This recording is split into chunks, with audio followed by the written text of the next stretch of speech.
Hello and welcome to another video and podcast from Fantasy Football Scout as we look ahead to the final FPL game week of the season. This time we'll be getting our crystal balls out to try and predict who will score or assist this game week via the goals and assists imminent table that we've created via the Fantasy Football Scout members area, and that's the stats area there. Some differentials may be needed with this final game week as we look to get some mini league glory or overall ranking boost. So plenty for you to consider. Hopefully we've got some good options for you. My name is Joe, and as ever I'm joined by Tom, Fantasy Football Scout's Deputy Editor. Tom, welcome. How are you? Yeah, I'm good, thank you, Joe. I guess I'm a little sad it's kind of coming to an end, but yeah, at the same time excited for game week 38, and we know this game week traditionally serves up more goals, so excited to see what we uncover here. And yeah, transfers are still up in the air for my own team, so let's see what the tables reveal. Yes, definitely. So the way we'll do it, we'll have a look, see how we got on last week, how the goals and assists imminent tables got on last week. We'll have a look at the latest ones, the final ones for the season. We'll then reveal our plans for the final game week. They're very different for myself and Tom because I really won't be around on Sunday afternoon. So there's going to be no deadline frenzy for me. I've just got to try and get players that I hope and think will start. And hopefully get a good captain that I think will start as well, which could be tricky, and do that without going blind into the game week. So we're going to be a bit different there.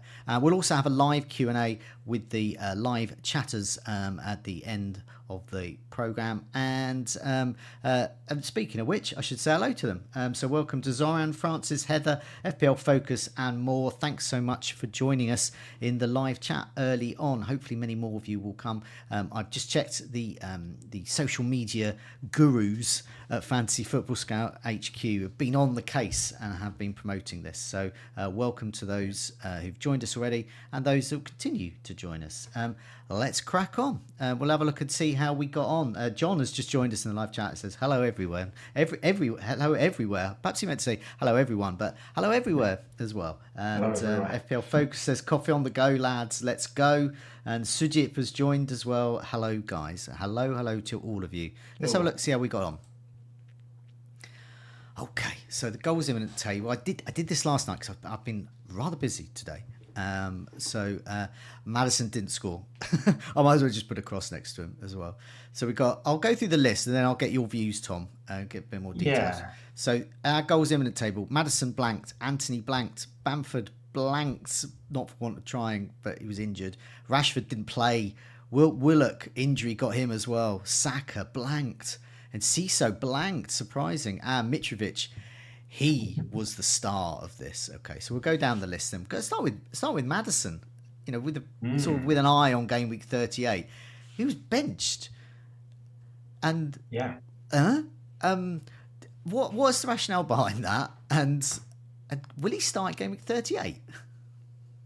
I was absolutely shocked to see it. Got the lineup come through to my phone last night, and to see him and Harvey Barnes dropped in this kind of must-win match for Leicester was just it kind of baffled me. And then kind of look into it, and Dean Smith spoke about the reason why they're in this mess is the lack of clean sheets. So he shifted to a 5-3-2 formation, which doesn't really accommodate either Maddison or Barnes in that setup which he wanted to go for.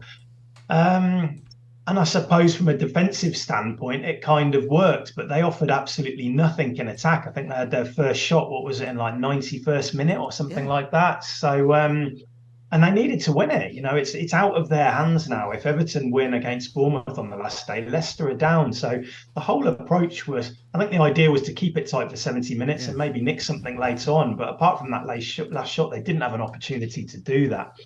So, yeah, they've got to win against West Ham on the last day and hope that the results go their way. Now, I think Maddison probably does come back in because they need at least one goal. And I think Dean Smith said he had watched the Newcastle-Brighton game from last week, Joe, and seen how well Newcastle played. And that's when he decided to go for this more defensive setup. But home against West Ham, they've got to go for it. So Yeah. yeah, Maddison probably comes back in. Would you go for him now? No, because of that No, uncertainty that's anyway. insane. I mean, I just So wondered because of you know, being a Villa fan, experience of a team with Dean Smith. yeah, Yeah, I mean, my initial thought was that he was probably going for broke. So if they set up their normal way, they would probably get beat. But if they set up yeah. to go for what they did, they would either nick it 1-0 or get a 0-0. Yeah. And he's a Trippier owner. I was quite pleased. I couldn't believe Trippier's ownership had gone down to about 35%. I think he's on a lot of benches as well as Yeah, being. I mean, I sold him last week because I needed to get to Luke Shaw, a move that we spoke about on the stream last week, and I went through with that. But a lot of people who even kept hold of Trippier couldn't fit him in because a lot of people have got Alexander Arnold, they've got Estupinan, they've got Shaw, they're all Dublin, yeah, bar the Liverpool man, but you're going to play Trent. So yeah, I can see why people would do that, but.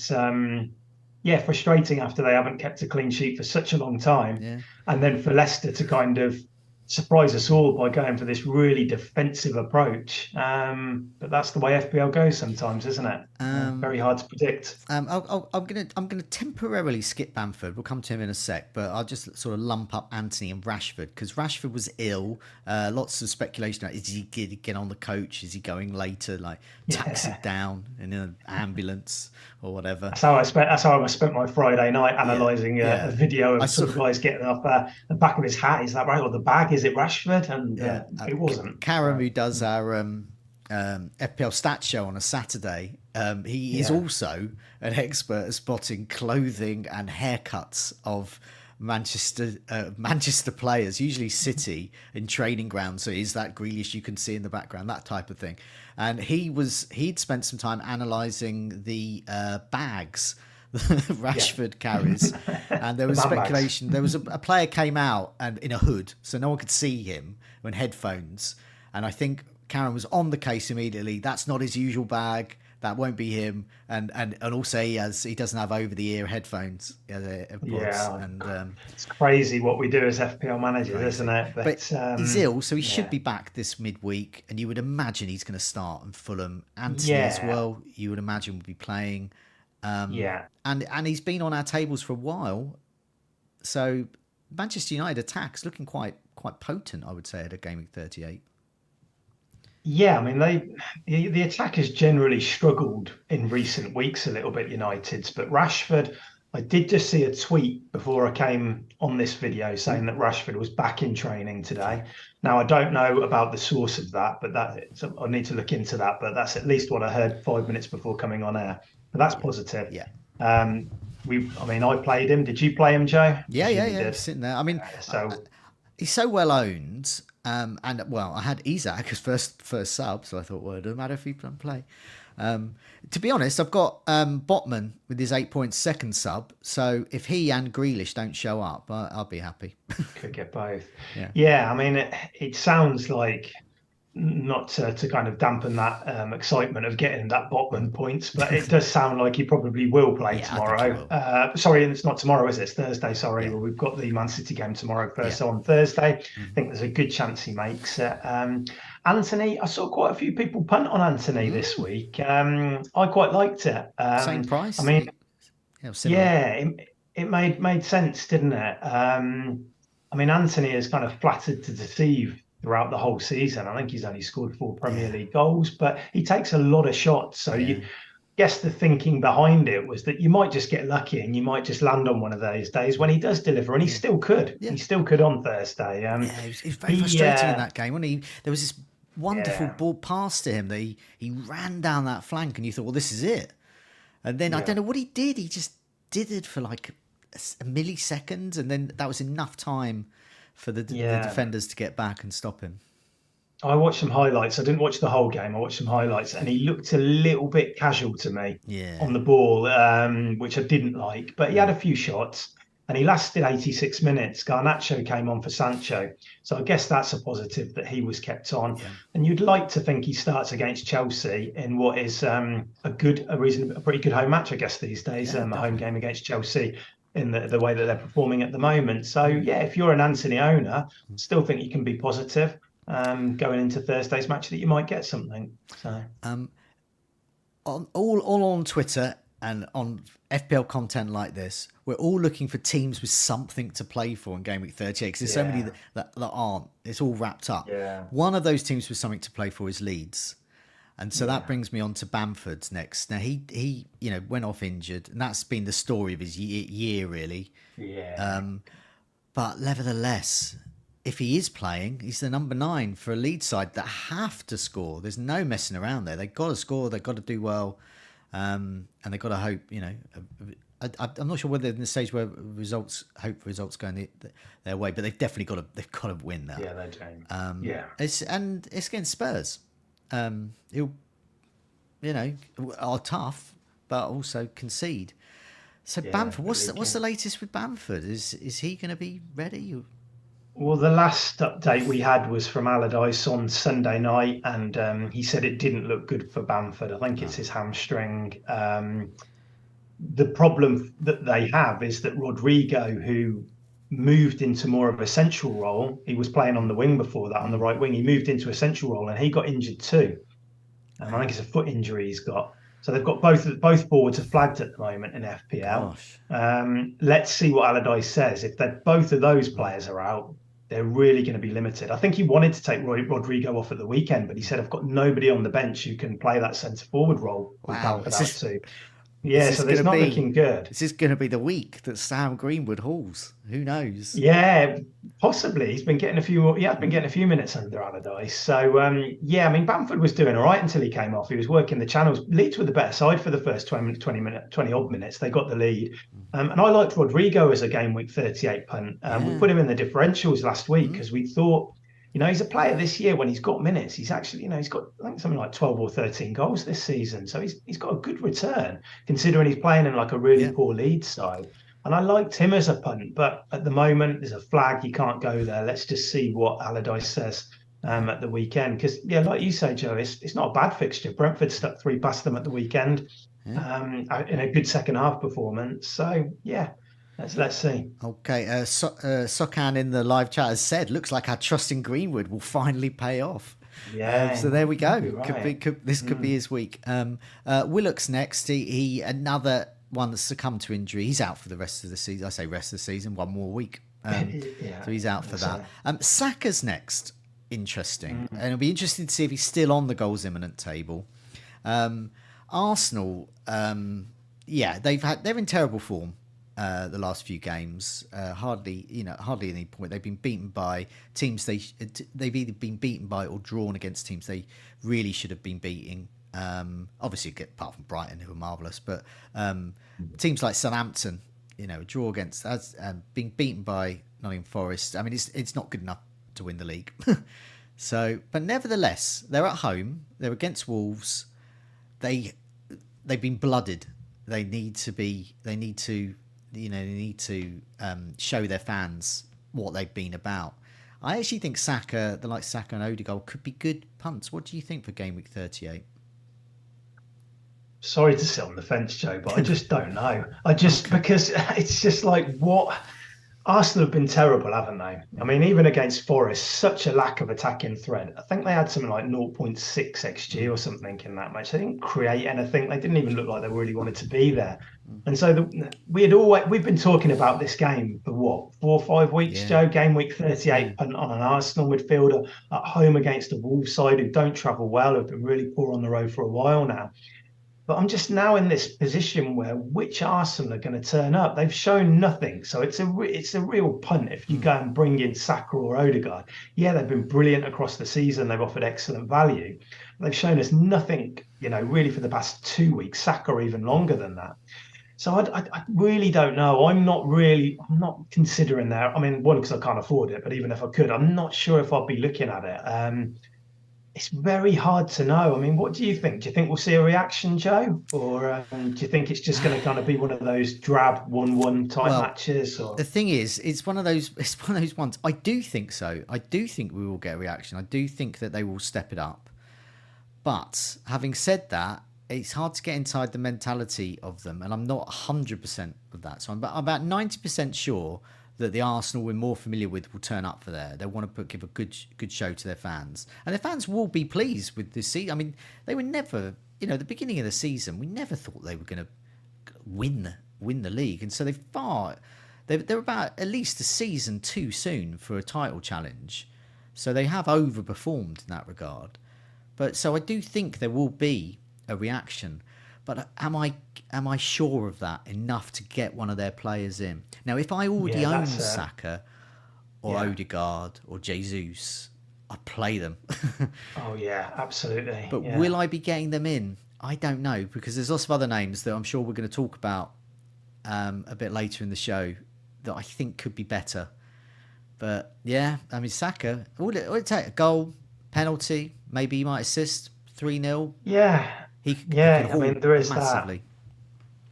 It's just it's just so difficult to know which team will turn up. And if they go 1-0 up, are they going to continue to really attack and really push on for goal 2, goal 3, or is it going to be flat? Like, it's a really hard one. I'd be interested to see what the chat think about it and see how they see the game going, I suppose. So. Wow.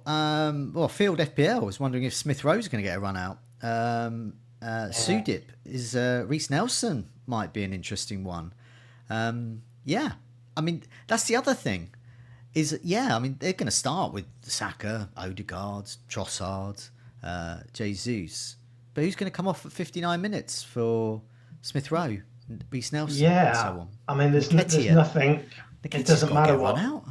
Yeah, it doesn't matter what. And this is Gameweek 38, and this is where you might have a transfer in mind, and then if you have got access to some reliable team news links, you might rip it up at the last minute when you hear that one of these players is starting and you see an opportunity. But yeah, there is that. There's the minutes factor as well. Saka's played a lot of football this year, and will they think, well, look, we'll get Reece Nelson on or something for the last 25, 30 minutes? Yeah, and it's their swan song in front of their fans. You know, so it's the end of the season, so they're going to want to showcase the players that have got them where they have, which is. Well, Nelson's made an impact, hasn't he, when he's come off the bench, hasn't he? So you can see it as well as we're going to want to play Saka and everybody. Then it's been a squad effort, and so they're good points. Good. A hard game to read, I think. Yeah, it is, and that makes it difficult to invest in. And Ciso at Brighton have got so many midfielders. So many attackers. They got Pedro joining next season. Good signing. And Ciso will be moved to midfielder next season. We've got Ferguson up front there. He wasn't great in the last game.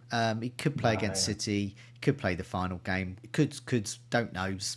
That's not good. That's no good for these final transfers. So I'll sort of skip him. I think he could have done okay, but it wasn't his greatest game. He got hooked at half time, didn't he? I own in Ciso, and I was really excited about that game, owning him. I thought it could be a really good differential, and it didn't quite happen. But you forget sometimes he's really young, got a lot of options. I don't know whether he plays tomorrow. I mean, it's hard, like you say, Joe, we've got De Zerbi coming up this afternoon in a presser, but we have no idea what. I mean, they've still got something to play for, Brighton, haven't they? They want to kind of get Europa quality. They've got Europe, haven't they? But to secure Europa League, which I think is going to happen anyway. It needs like a 14-goal swing or something for Villa to finish above Brighton. So, we should be all right. Villa have got a hammer Brighton by loads. And you would have to lose heavily to City as well. Yeah, tomorrow. Which both possible, but we'll come to some City assets in a bit. But last time I saw Haaland, he was in his silk pajamas dancing in the street. I haven't even seen Grealish, so you can imagine what state he's in. It's probably an Ibiza. He's or a curb. Just having a little lie down.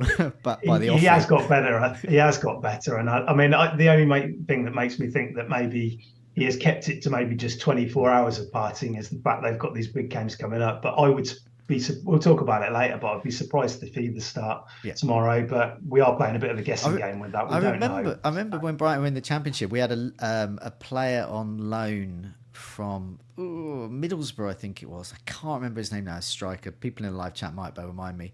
And I do remember a Boxing Day game where he vomited on the pitch and he was visibly hungover.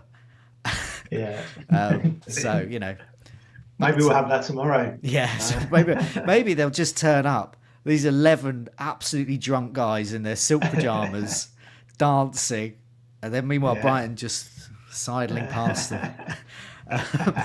And finally, Mitrovic is a player I am targeting this week because he is on my shortlist. He's scored. He's been up twice. He's been back one and a bit games, and he's scored 3 goals. 3 goals, yeah. So he's on a goal a half at the moment. He's good. He'll play a Manchester United side with probably little to play for, and with their eye on the FA Cup final. Fulham, I think, are full of goals at the moment. Mitrovic, you talk about motivation. He's just been sitting twiddling his thumb for 8 weeks, so he's suddenly back, and he's like, wow, I'm going to score. And so that's a player I want, and I think if there's going to be a Hall game, I don't know whether my mind's clouded by that West Brom Manchester United game where Lukaku scored a hat-trick off the bench. But that's Ferguson's last game, wasn't it? Yeah, it was indeed, yeah. Manchester United against Fulham, it just looks goal-alicious to me. Yeah, I hadn't really thought about Mitrovic, but you saying that, Joe, has kind of made me think, well, yeah, maybe you're right. I mean, he's making up for lost time, isn't he? Like you said, he's got 3 goals. You immediately look at the United fixture and you think, well, that's not great. I won't consider him. But then you look a bit deeper into it. And this is where he picked up his suspension at Old Trafford, wasn't it? This is the first time he's been back, obviously. Yeah. And they United... They were better than United, weren't they? They were. Much better, yeah. Until that kind of crazy 3 or 4 minute period or whatever it was. But there is the thing with United, and if you own United assets, I would be... We're gonna. I think we might need our benches at the weekend because they play on Thursday night, and then they've got this. If they get the points which they need to secure Champions League on Thursday, which I don't think is much, if they get that on Thursday, is Ten Hag then going to play these players again? Bear in mind it's a Thursday, Sunday turnaround when they've got an FA Cup final the following Saturday. I see a bit of rotation in this this game. What do you see, Joe? Well, I think Rashford should be safe because he's been out for a little bit and he's coming back. So he's just going to need to get that match sharpness. So I can see him getting minutes midweek. I can see him getting minutes Sunday. I think Fernandes is superhuman. I don't think those issues affect him. But in defence, Luke Shaw maybe. Malacia, you could see getting a run out, couldn't you? I can see Harry Maguire getting a run out. McTominay, some of these players, maybe Eriksen might get a rest. Casemiro, but probably Weghorst up front, maybe for Martial if Martial starts Thursday. It's going to be some of that. I got a Field FPL just pointing out the live chat. Garnacho, if you get a whiff that Garnacho's playing, he's always looked great every time he's come on. And I think 4.2 million as well. I think. Yeah, really good. But so what we're going to do is we're going to move on. Do put your questions in the live chat as well at the end when we're going to be having our live Q&A. But Conrad has asked questions now, and I'll do this now. Should he do Haaland to Firmino or Kane? I wouldn't do Haaland to anyone, I don't think. But it's more of a question for me about captaincy with Haaland. If he's benched, I wouldn't captain him. But if he's benched, I'll still play him because he's Haaland and he might come on, even if he is wearing pyjamas and completely drunk. Yeah, I think tomorrow we might get a Team News leak anyway on the weekend, but I think tomorrow will tell us what we need to do with Haaland in terms of captaincy and if he's at risk. If he doesn't play tomorrow, then you would think that he will get some minutes on Sunday, probably start. But then if he starts tomorrow, then you might start to think maybe Sunday's a bit more in doubt, maybe some management minutes. If you do want to replace Haaland, we'll probably address this in our live Q&A at the end as well. If it's a choice between Firmino and Kane, it's got to be Kane. Kane doesn't do rests, and he's a really good captaincy shout, as we will discuss a bit later. Magic 69 points out that Maguire doesn't do a run out. Getting a run out, Maguire doesn't run. So there we go. Let's have a look at the assist imminent, see how we got on there. A little bit better, actually. So we'll roll through this before we get to the latest goals imminent and assist imminent tables. Trippier top 6.1. He scored many assists now. He's on. I can tell you he's off the table because if you get more than 1 assist in the last 4 matches, you're off the table. So he's off the table now. He's back. They're getting clean sheets. He's getting his bonus. He's got assist potential. Yeah. He's back. He's assisting. Yeah. But he's gone We from did your say, team. didn't we? Well, yeah, he has, but we did say, and I mean, I got him for the 2. I had him for the 2 assists because that was in the double game week, Yeah. wasn't it? And we did say in that double game week stream, he's got to assist soon because of the numbers he was putting up. Yeah, you can't put those numbers up and be on that table forever and keep doing that. You have to assist. I think they were both set pieces as well, weren't they? And we know that's where his threat comes from. And got the clean sheet. Always gets maximum bonus in a 0-0 or most of the time anyway, because of what he does, those stats we spoke about. So yeah, I mean, will you play him in game week 38, Joe, at Chelsea? Yeah, definitely. Well, I think clean sheets are completely hard to predict, so I might as well play the guy that could get me an assist. And if they do keep a clean sheet, we'll get bonus because he puts in so many crosses. So much chances created that he's in with a shout for bonus. So yeah, definitely. James is next. Probably going to be out with injury, although he was spotted on the training pitch the other day. But I'd be very. He's just not someone people are going to gamble on with his fitness. No. Fernandes, we've sort of mentioned Fernandes didn't assist, but yeah, he's looking. He's so due, isn't he? He's about to explode with assists. He's looked good, hasn't he? Yeah. Recently? Well, he's my captain this week, so I'm secretly kind of hoping for another Haaland rest tomorrow, and then I can get all excited about having Fernandes captain Thursday, and then he can blank as well. But let's see. So he wasn't great at the weekend, I didn't think, at Bournemouth. He had a good volley, which was saved by Neto. But Chelsea at home, United are good at home, and Rashford's back, hopefully. So I'm still hopeful that he can come out with something from this game week. Willian at Fulham, a former Chelsea and Arsenal guy. He's assisted. I wonder if he'll still be on the table. He hasn't reached more than 1 in the last 4 matches, but he's got goals in him as well. And that's the fixture. I think could be some goals. So Willian, I think, could be a good investment as well. 5.5. If we think Mitrovic is going to score, someone's got to assist him.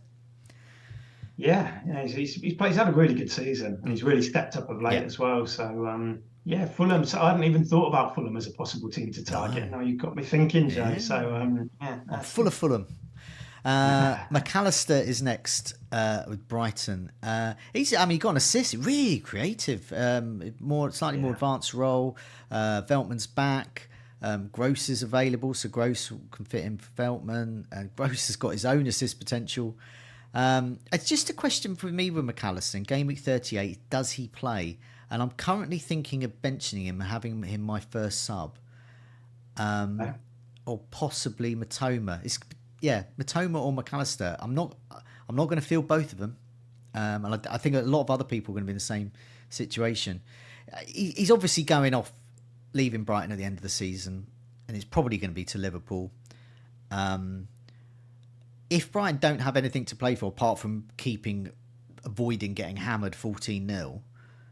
De Zerbi might just not start him, do you think? I don't know. Maybe, because he'll have one eye on next season and he might be he pretty much knows he's off. I think he's spoken about that before as well. And maybe he'll use this if there isn't anything to play for, just to try out a couple of new ideas.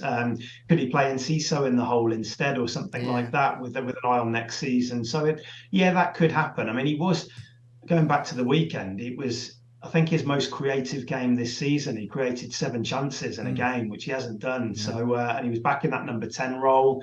Got the assist, like the table says. But I think that Brighton team news could be one to keep an eye on Sunday, because it wouldn't surprise me if McAllister dropped out. Yeah, definitely. Traore at Bournemouth. This is probably his week where he'll actually play. I don't know if is he still injured, Traore at Bournemouth? Yeah, he is. He didn't play at the weekend. I think he's out. They have signed him permanently though, and that was only announced last week. So he's got an opportunity to get back onto these tables next year. Yeah, okay. So one for next season. Odegaard at Arsenal.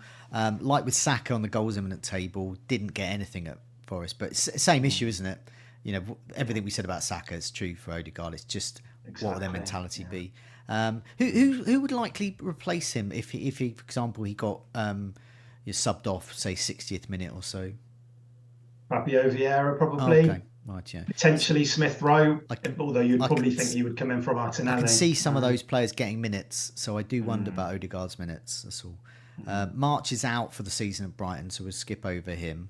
And the last two, Eze is my top transfer target, and I suspect many yeah, people who yeah, I can see. I've already seen a little bit of content already, and the Eze bandwagon is picking up so fast yeah.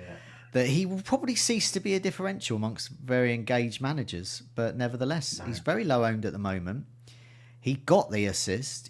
He always looks good.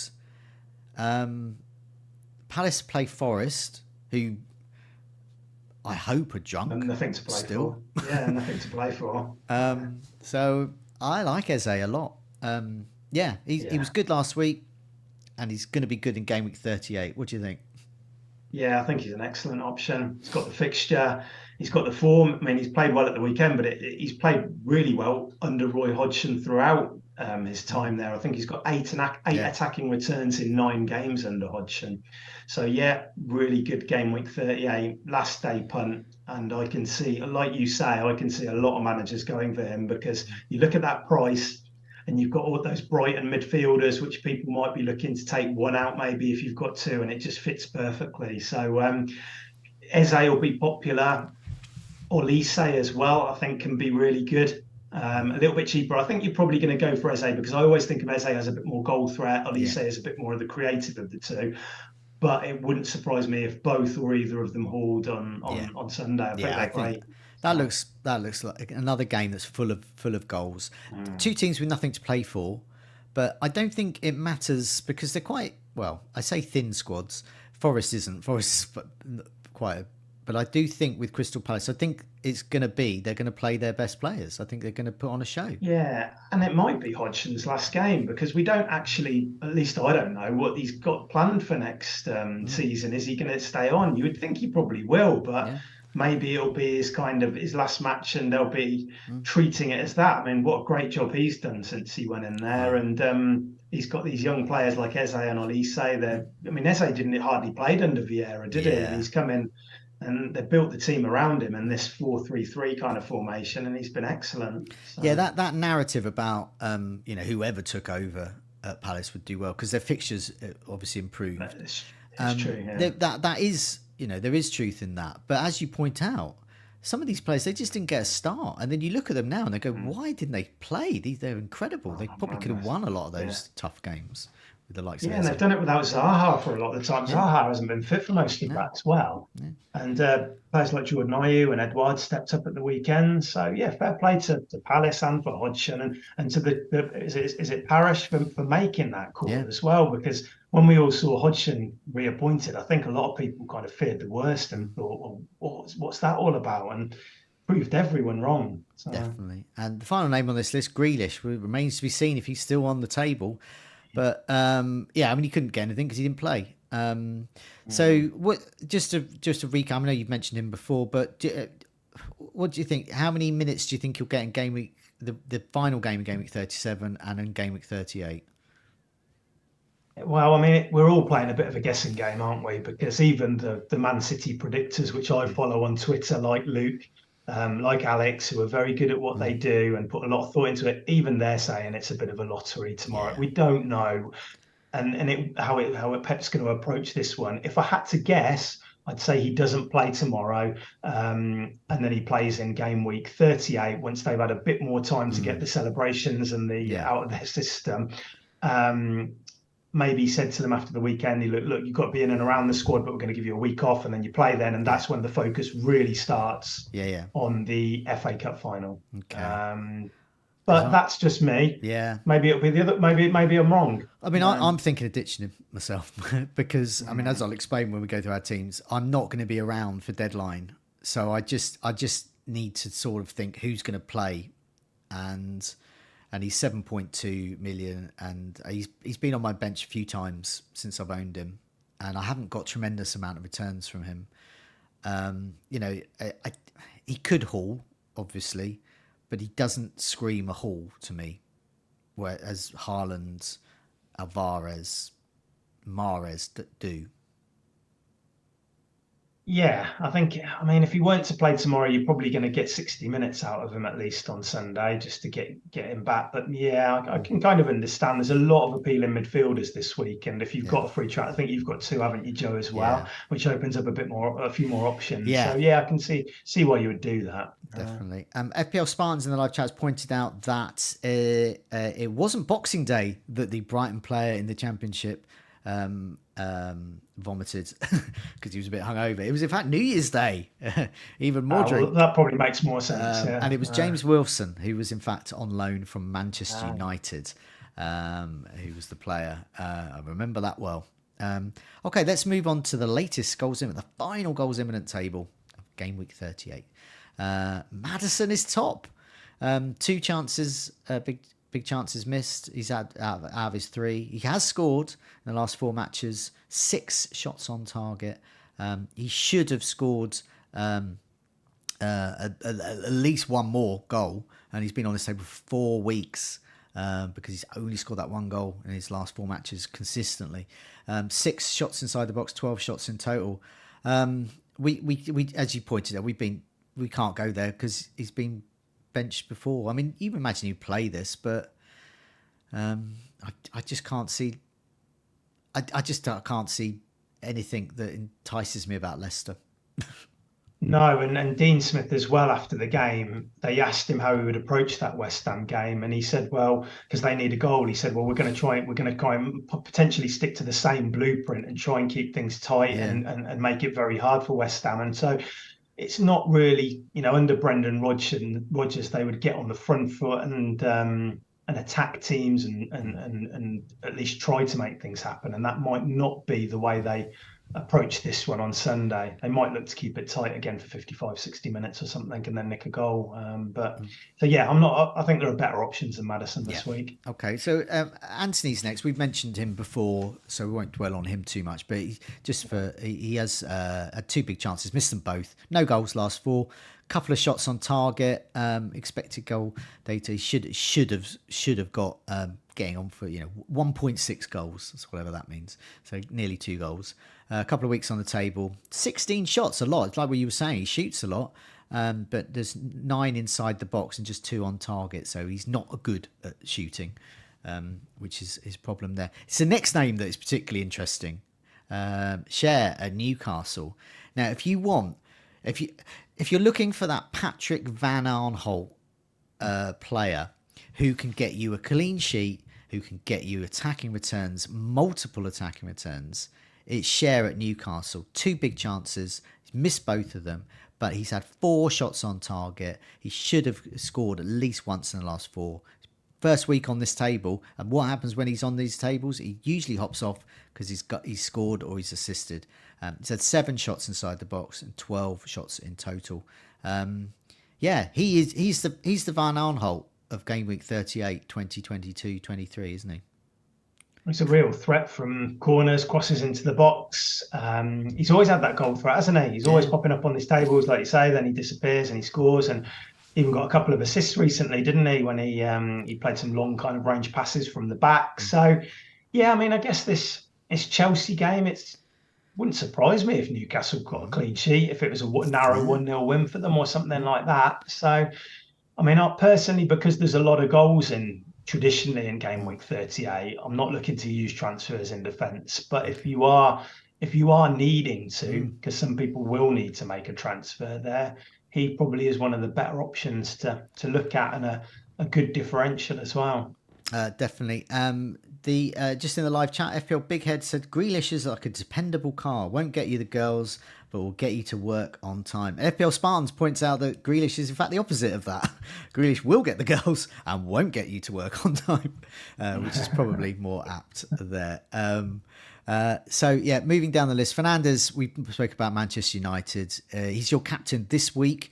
I think he could be a captaincy shout for next week if you want a dependable player.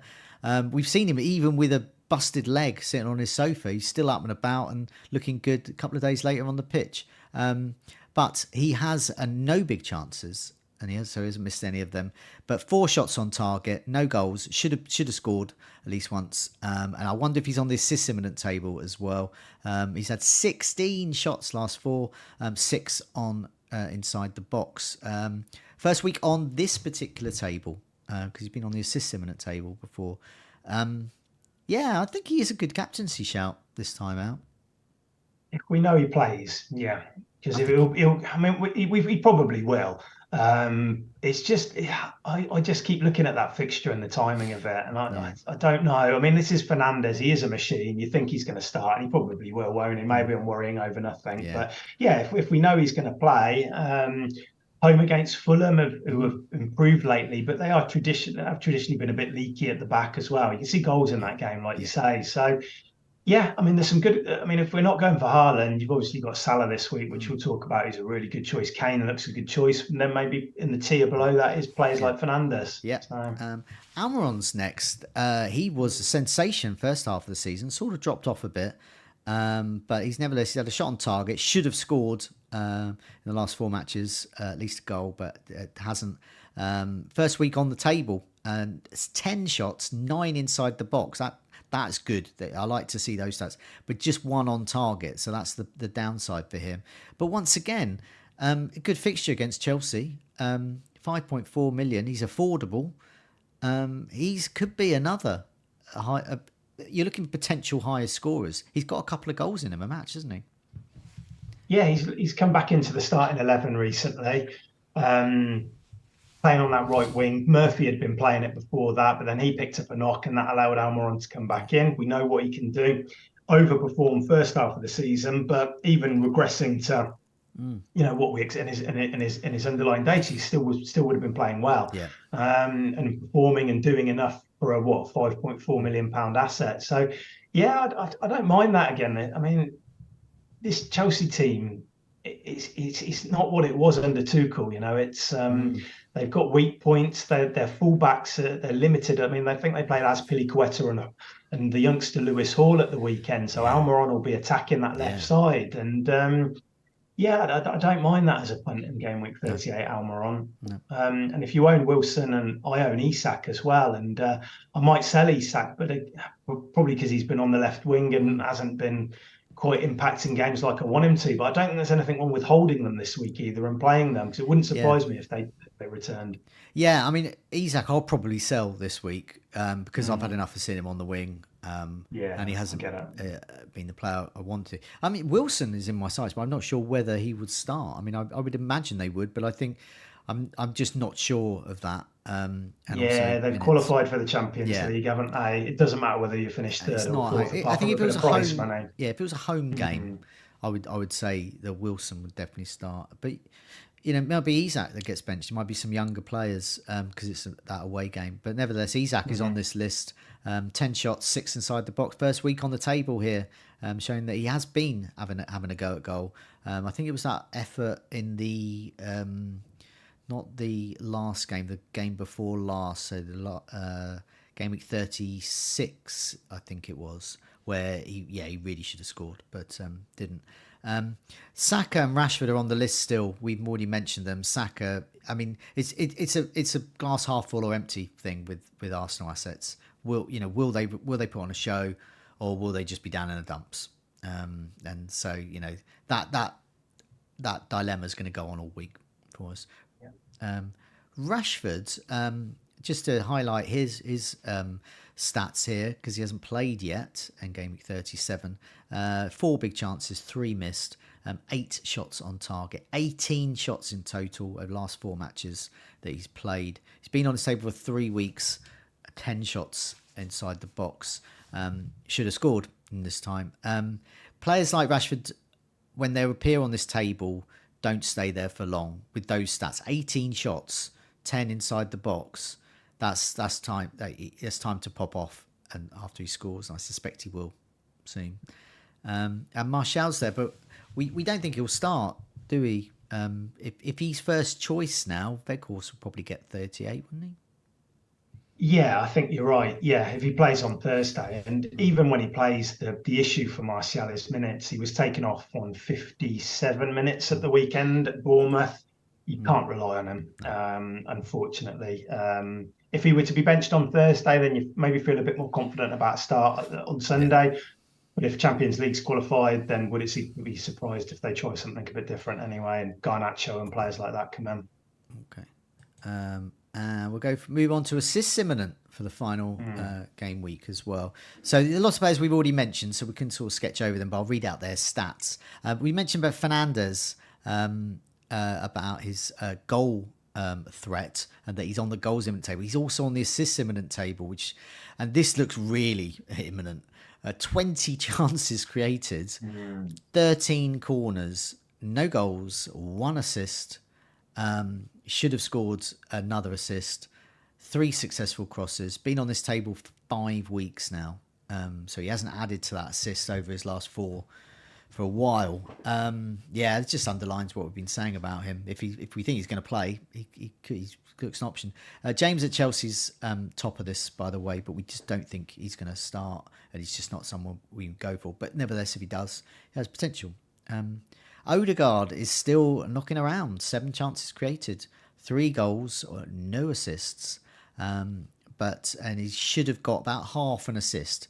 So his assist potential is definitely gone down. Successful crosses, none. Weeks on the table, 2. No corners, 7 chances created compared to, say, Fernandes with 20, or Bournemouth's Traore with 8. Says to me, you're looking for goals for Odegaard, not assists, isn't it? Yeah, I mean, he scored he went on a little run, didn't he, prior to these last couple of blanks, and he scored some really good long rangers. But I'm not quite there with Arsenal assets at the moment. If they would have shown something against Forest, I think we would have been here today, bigging up all of them, saying great punts. But I'm not seeing enough. Okay, Troy I mentioned before, but unlikely to play because he's injured. Grealish is still here with his assists imminent. 9 chances created, 4 successful crosses, just 1 assist. He should have got 0.17 of an extra assist, which isn't great. So that makes me think he's sellable for me. Could be famous last words. Pascal Gross. He's the Fernandes of the South, in that, he'll always play. He can play anywhere. He's very dependable. Very good stats. 13 corners, 8 chances created. He has scored. He has assisted. But there's more to come, according to this. Although his expected delta, he's sort of on course there. He should have scored about an assist, and he has. But 7 successful crosses. He's your all-round guy. He could get return. I mean, but he's just another Brighton. If you've got Matoma, McAllister, I can't see people selling for Gross. But he's got a haul in him, hasn't he? Yeah, I don't mind Gross, but I just think in Gameweek 38, Brighton are going to Villa, who have to get 3 points in that probably. Yeah. Because Tottenham and Brentford are in the mix for that 7th spot as well, which gets Europa Conference League qualification. Yeah. So again, I'm probably going to be picking players who are playing teams with very little to play for, rather than Villa, who could be up for it. It's our old friend Porro at Tottenham, who was surprisingly benched last time out. Yeah. He's 4.8 million. He's another of these Van Aanholt type players, in that if you want a possibility of a clean sheet, you want the possibility of an attacking return. 12 corners, 8 chances created, no goals, 1 assist, 10 successful crosses. Should have scored a tiny bit more of an assist, according to the stats. But yeah, Porro, no one's going to go there, are they? But he's a contender for the Van Aanholt Award, isn't he? Yeah, it depends on the system, because the reason that he was dropped is because Mason went for a back 4. Yeah. So he went for a 4-2-3-1, and Emerson Royale played. And Kulusevski went in this kind of number 10 role. And they actually played well for the first half against Brentford, but then the wheels came off in the second half and they really struggled. So yeah, Porro's appeal is him playing as a wing back. He's no good really to us in a back 4. So we want them reverting to that wing back system.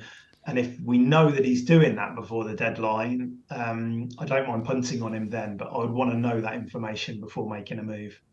And finally, we got Willian, who we've mentioned before. But if we think it's going to be a goal fest, Manchester United against Fulham, or it might not be, but that's what you're betting on here. Someone has got to be assisting Mitrovic. Someone could also score as well. He has 2 goals in his last 4. He also has an assist, so he's got 3 attacking returns. His last 4, 7 successful crosses, 10 corners, 12 chances created.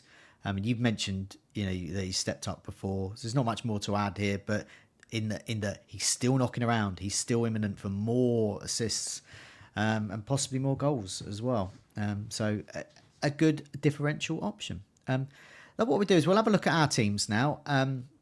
While we're chatting, do get some questions in the live chat. Do put a question mark on them so that I can see them clearly. But we'll go with your team first, Tom. Tell us who you've got. How many transfers you've got, who you're going to captain, and who you might bring in. Okay, so I've got just the one free transfer. Last week I sold Trippier and bought in Shaw. So yeah, one free transfer, and I think I've got about 0.5 million in the bank. So a little bit of wiggle room, but not loads. So the bus team is Kepa in goal, Alexander-Arnold, Keane and Shaw in defence. Salah, who's my current captain, in midfield with McAllister, Fernandes, Mitoma and Rashford. Then I've got Isak and Haaland up front, and a bench of Raya, Enciso, Botman and Alex Moreno, who picked up an injury, so we don't think he's going to play at the weekend. He was actually in my first 11 until that, but he's since been dropped to the bench. So that's where I'm at the moment. Okay, so who's going to come in? Well, so the goalkeeper isn't ideal this week in the team, but I'm going to leave it. I'm not making a goalie transfer this week. I've just got to hope that Pepper or Raya, whoever it is. Yeah, exactly. Yeah, so that's been at the defence. I'm going to leave 2 as well. Michael Keane. Now he hasn't been starting recently. He got dropped, and Mina came in and played well for Everton. But he did come on at the weekend because Patterson got an injury and they shifted system. They went to 3 centre-backs. Keane came on. And he actually ended up playing the match. He finished up front because they were desperate for a goal and he got the assist. Okay. So I'm going to keep an eye on Neil's team news on Friday or on Saturday as well.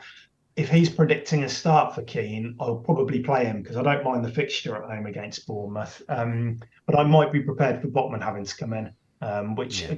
It's maybe not terrible away at Chelsea. No, I like it. I think Keane's good. I mean, once again, if you're looking for that Van Aanholt moment... You never know. He does carry a bit of threat. He's got a clean sheet possibility, but certainly got a goal in him. You can certainly see a player like Keane, as Mina did, get the winner in a match or get the point to earn a draw. But so who would make way here and who would come in? Well, so there's 2 players that I've considered selling. The first of those is the Brighton midfielder, and I don't know which one that would be. Right.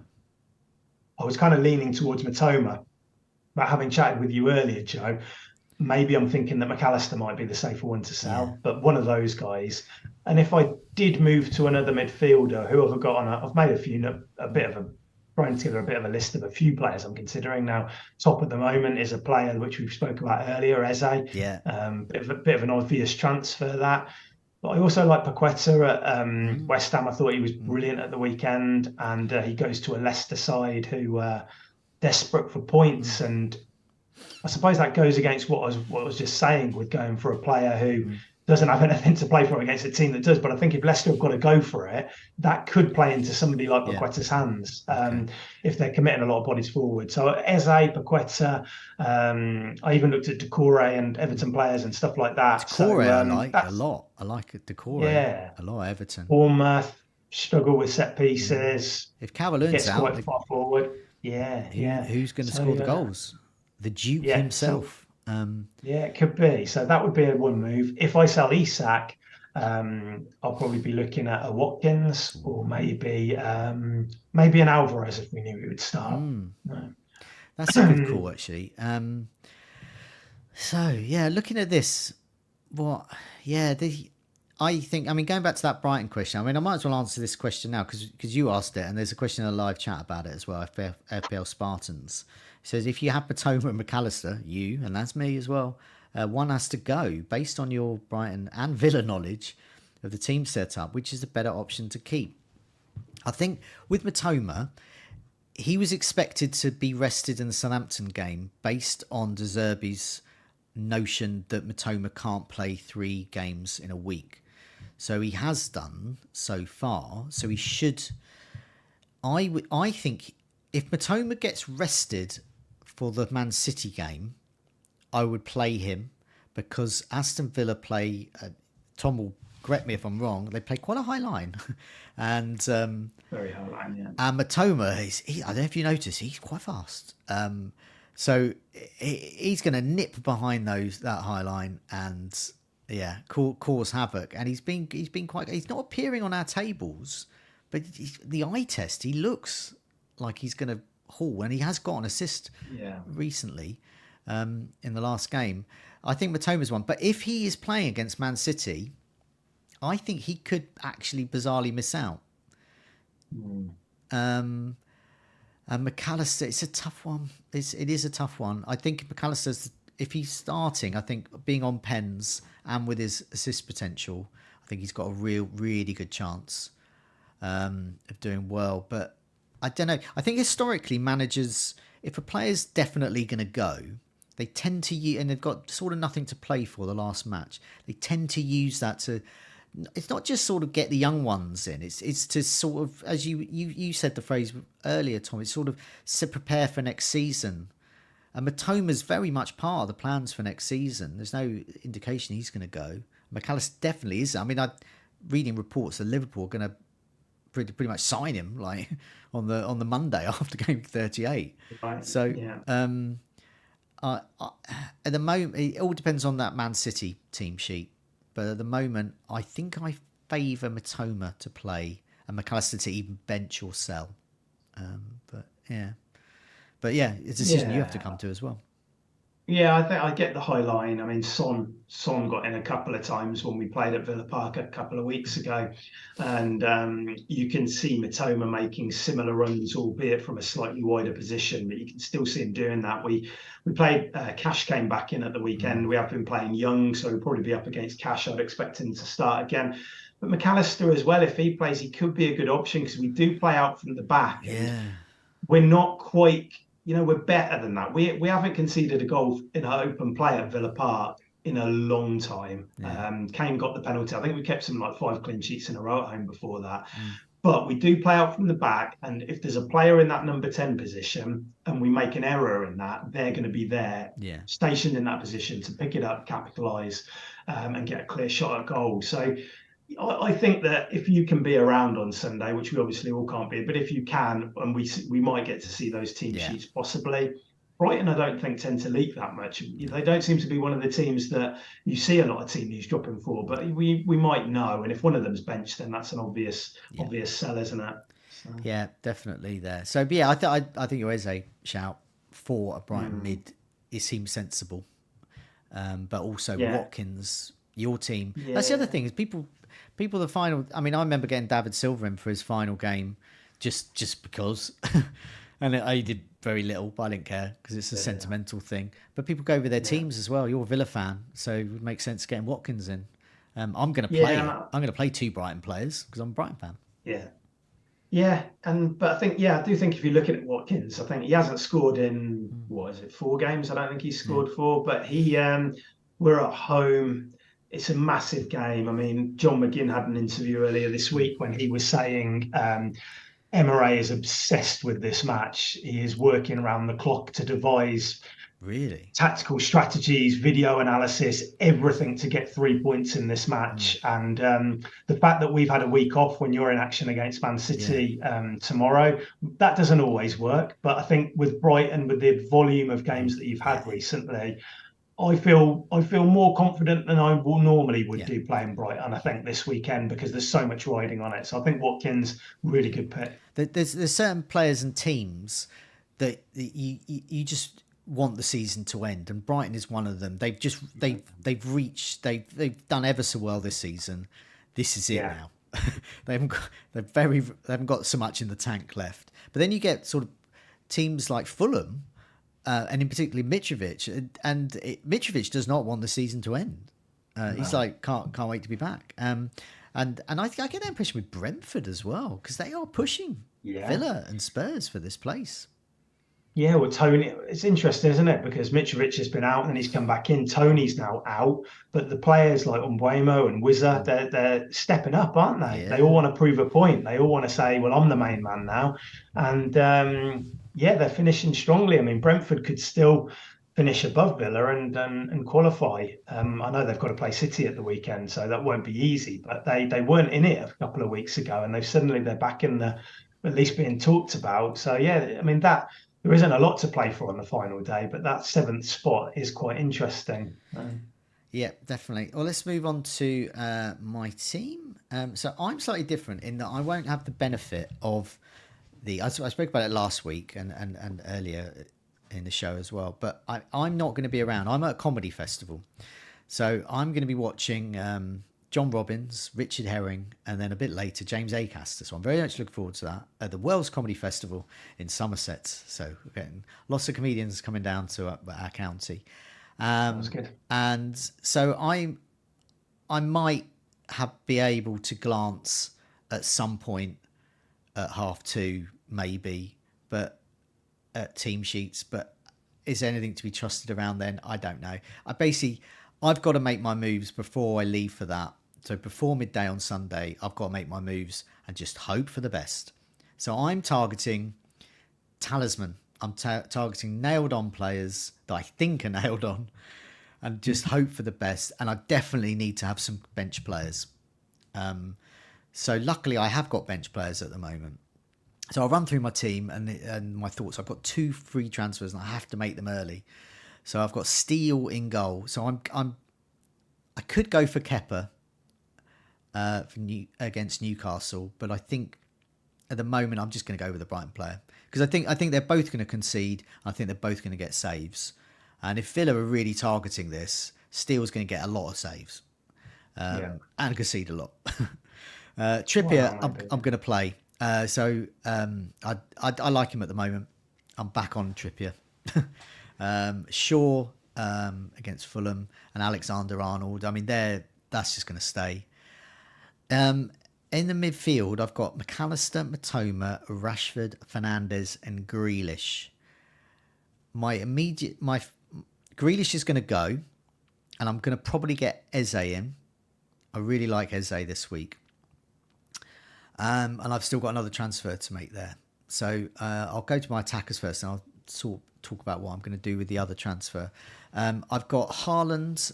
I'm going to play, but I'm not going to captain because that's the way I'm going to have to do it. Because I'm not going to get any. I'm probably not going to get. I'm 99% not going to know whether Haaland's playing or not. And so if he's on the bench, I still want him in my side because he's Haaland, but I wouldn't want to captain him. And I'm going to captain Kane instead because he's playing against a Leeds side that have to score. They have to go for it. They've got no alternative. They can't just shut up shop. They've got a Spurs. This could be Kane's last game for Spurs. It might not be, but it could be. He will play, and he doesn't get subbed off. So I'm going to captain him. And now I've captained Kane in the final game week pretty much every season for about 7 or 8 years. If he's in my side, I will captain him. Because at this stage, you don't know what's going on. You just don't know who's going to play. But Kane plays. And Kane scores. He always does very well. He always does very well on the last day of the season as well. He always scores anyway, but he does particularly well on the last day. I remember, I think it was last season or the season before, I was quite invested in Spurs and they played Norwich.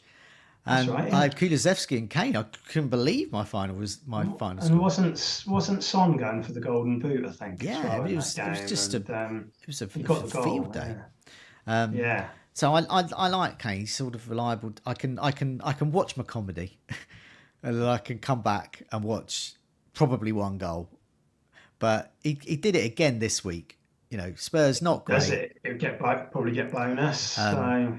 It was a nice set piece move. He scored the goal, and that's what he does. So on my bench, I've got Kepa, I've got Isak, who I now hate. I've got Botman, who I obviously love because he's always on my bench, but nevertheless, he gets my bench points. And I've got Henry, who's facing City, so he's last on my bench. So my immediate thoughts are Grealish to Eze. I'm going to bench McAllister as my first sub, and I'm going to remove Isak for a striker, obviously. And that's going to be, at the moment, I'm thinking either Watkins. I've got to go for nailed on. I've got to go for, will they score? If Emery is targeting this match, is going for this, Watkins has to score. I mean, they've got goals across Villa, but they would be aiming. He's the main goal. Yeah. Well, he's the main goal for. I mean, Ramsey has done well recently. Bailey's come back into the team, but if Villa are going to score 2 or 3, it would be very surprising if Watkins wasn't involved in those. So, a very good option for me. The other player I'm thinking of is Mbomo, who plays City, because every time Tony has been absent this season, Mbomo gets points. Wissa gets points. They really step up when Tony's not there. Brentford were better than City when they played each other last time out. Tony got a surprise haul that game. I'm banking on City still being a little drunk, and Mbomo just being so consistent at the moment. He was renowned for hitting the woodwork, but now he's actually getting points out. I think there's going to be goals in that game. So yeah, he is another option. And the other one is Mitrovic. Fits the same bill. Nailed on. Penalties. He's going to play. He's just had 8 weeks off. This is a grudge match as well. And they were the better side when they played Manchester United until they exploded on the pitch. I can't imagine Fulham are going to lose their discipline this time around again. No. So Mitrovic. So one of those three players. Which one do you think I should go for? Watkins, Bomo, or Mitrovic?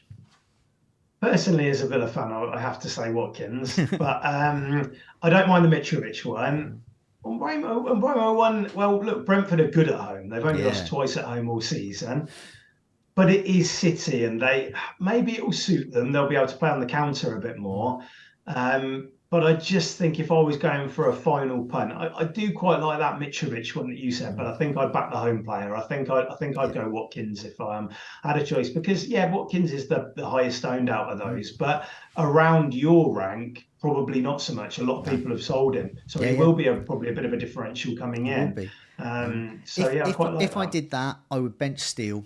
And I would play Kepa and hope that it's a 0-0. Yeah. And that would be, because I can't see a tremendous amount of goals in that game. I mean, talk about teams that want the season to end. Chelsea, they just want to go. And I haven't seen anything in them that screams a haul. And Newcastle, to be honest, they probably want the season to end now as well. They're done. Well, that's the worry, isn't it, with players like Isak? And, I think it's quite a good fixture. But again, like you say, they're qualified now. It doesn't matter where they finish 3rd or 4th. And that's a bit of the worry. So, it's making me lean towards selling a forward rather than a midfielder, I think. Definitely. Historically, there are a lot of goals and there are a lot of points to be had, point swings. But they tend to be these differentials. All the players we've mentioned. And so it's really hard to nail down those picks. So it's really hard. But anyway, this is what I'll do. I'm actually quite looking forward to I have found it quite exciting, those deadline days. But I'm quite looking forward to not being part of that. And then looking back at my Twitter feed later on Sunday evening and just going, wow, all the chaos and, so-and-so starting. And then fake accounts will be there. My advice, and I think we're going to get this sort of advice coming from other content creators, is look at reliable sources of information as well. And so some of the bigger accounts, say for example Andy at Let's Talk FPL, Raptor, and FPL Focal as well. What they do is they sort of filter out things. They tend to have reliable in the knows that have been reliable for them. And they will give a reason behind it. They will say, I'm not sure if this is accurate, but you might go for that. So there are some reliable sources of information there, and obviously Fantasy Football Scout as well. he's not going to be trading in tittle tattle if there's a definite. And I think we've had a few definites every now and again. There was a Josh King one a couple of seasons ago, wasn't there? Where he basically just said on Instagram, "I'm on holiday or something" in the morning. Well, that does ring a bell. I think it's before my time at Scout, but yeah, that does ring a bell. So it probably did happen. Yeah, and so you do get some occasional ones to that, and then sometimes you'll get some injury news that will come in, like so and so is injured, or so and so not travelled, been ill or something. Sometimes you get some early news than that, but yeah, that's the only advice. But I'm sure we'll have more advice on that to come. Let's have a Q&A for a wrap up with some Q&A, because we've been on for an hour and 10 minutes, so we'll sort of try and speedily go through your questions. So I will go down the list and I'll get your take on these, Tom. Yun saying something we've already spoken about. Mitrovic is a viable punt if Manchester United likely secured top four. I mean, that's key, isn't it? If Manchester United haven't scored top four, obviously they're going to absolutely go for it. But I think Mitrovic is good either way.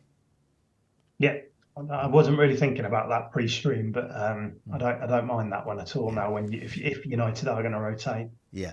FPL Big Head taking a risk against the captaincy, the Haaland captaincy. I mean that's going to depend on your situation. For me, or people around the world who are going to be tucked up in bed at that time, I think Haaland's a risk as a captain, but not as a risk to play. But for players like you, Tom, who are going to be around for deadline, I mean, that's your answer, isn't it? You're going to probably get your answer quarter of an hour before.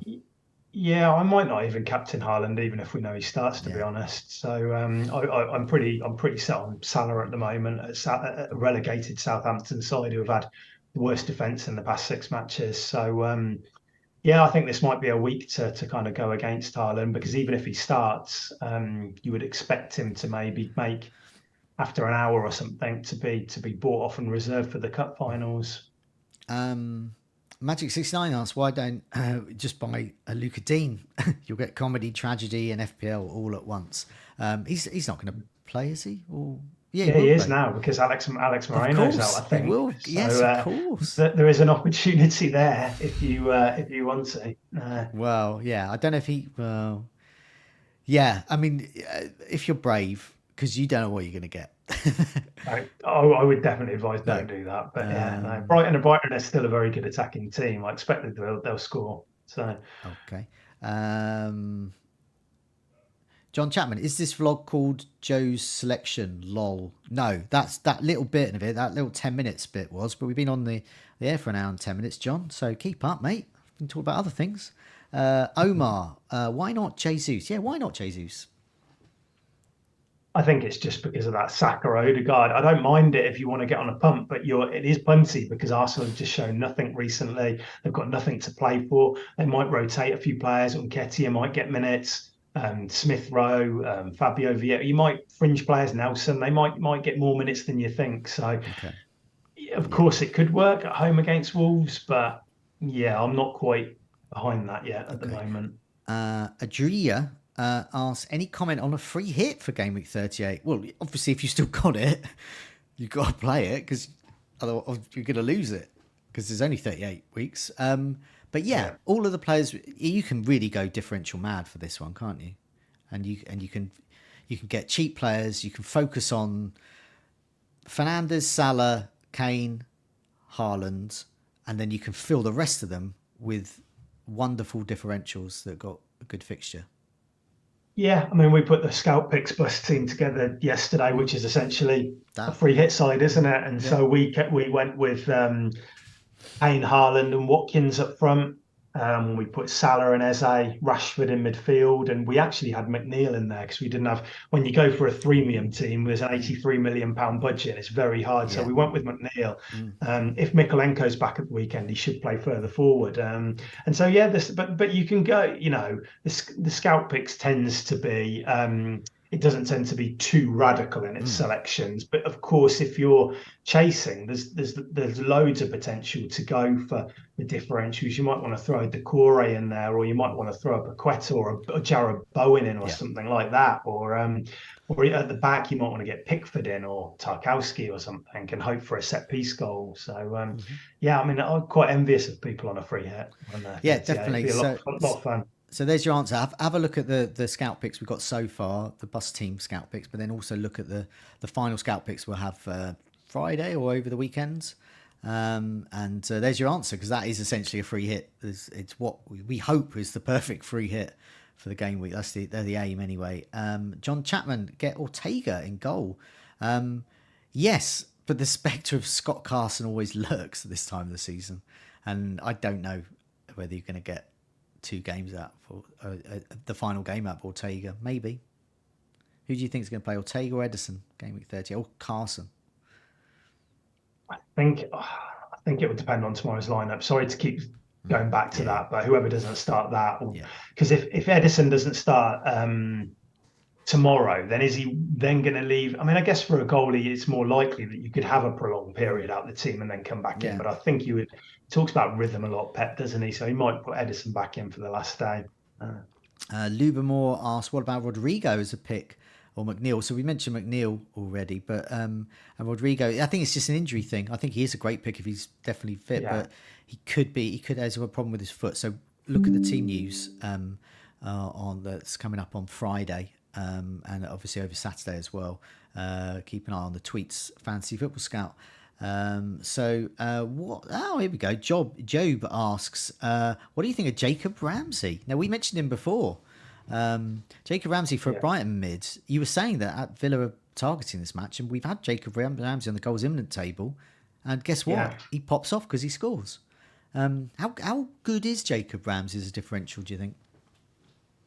Well, he's a great player in general. I've always really liked him. He emerged around about the same time as Smith Rowe, and when he broke into the Villa team, I was quite busy kind of tweeting away and retweeting highlights of him, and all the Arsenal fans would come back to me, and they would, for some reason, they used it as a comparison. They were like, "Oh, he's no Smith Rowe," but it's funny their career trajectories at the moment, because Ramsey under Emery has started to nail down that place as one of his more advanced midfielders, and he's playing really, really well.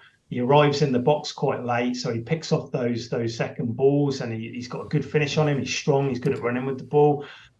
I like him as a differential. We've been tipping him for quite a while on Scout as a differential, kind of 8-9 game weeks ago, saying he'd be a good option, and he's proved that. So cheap midfielder. I like it. Buendia asked John, any good as well? So it's a bit of a Villa show now.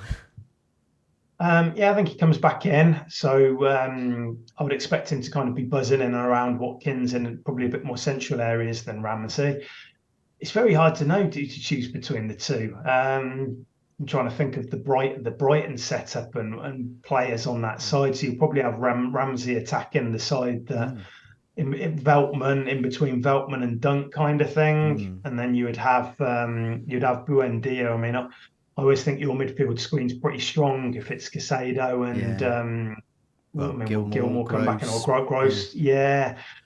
I think I'd probably say Ramsey for this one. If I had to choose, Buendia might struggle to get that kind of space in between the midfielders and the defence, but don't mind either of them. No. And final question I'm going to say is from Monkey here. 10 points behind my rival. What to do to beat my opponent?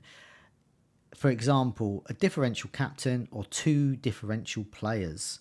So what in your experience is the best way to sort of make up a 10, let's call it 10, 15 point? Well, 10 points isn't much, is it? It's not much at all. So I wouldn't do anything too radical. But I think that with the captaincy, if you can be privy to team news beforehand, and we find out that, well, even if Haaland is starting, this might be an opportunity to go for somebody else, like a Salah, something like that, or a Kane, and just go for something different like that. And maybe with your 1 free transfer, you go with a differential that your opponent isn't going to see your transfer. They're not going to go for the same player.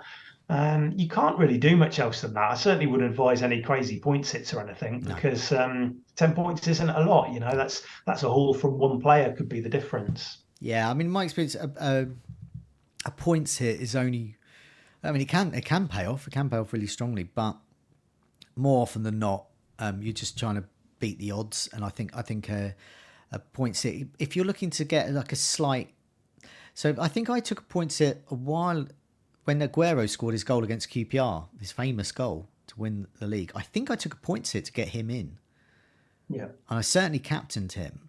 And I think the way that my moves worked out, because I think it was an injured player I took out, I did whatever those moves I did around that time. My captaincy choice, it was enough to get me 2 or 3 extra points more than what I had, and that was enough to get me whatever I got that season. So if you're looking for that, but 10 points is a bit of a bigger gap. But yeah, I do think just a different captain, but you essentially, I'm betting. I'm not betting against Haaland scoring and being good. I'm betting against him not starting or getting 45, 50 minutes. That's what I'm betting against.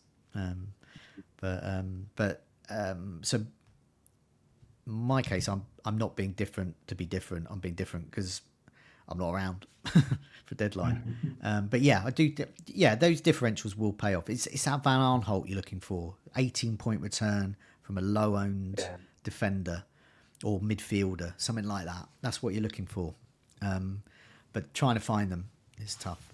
But there'll be just thinking back to, was it last year or the year before? I think a lot of people went.